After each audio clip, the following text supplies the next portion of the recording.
Now let's review what we learned. You can pause the video if you need more time to answer the questions. Let's begin.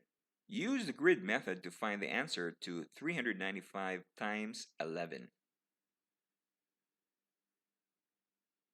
The answer is 4,345. So how did we arrive at this number? Using the grid method, what we do is we create a rectangle which has the length of 395 and the height of 11, which are the numbers that we are multiplying. And then we decompose these numbers into their places. So 395 becomes 300 plus 90 plus 5. And 11 becomes 10 and 1. And then we draw up the regions based on the places. And then we get the area of each smaller rectangle. So 300 times 10 is 3,000. 900 times 10 is 900. 5 times 10 is 50. 300 times 1 is 300. 90 times 1 is 90. And 5 times 1 is 5. So what we do is we just add all these numbers, which are the area of each of the smaller regions, to find out the area of the whole rectangle. So that's 3,000 plus 900 is 3,000 plus 900 plus 50 plus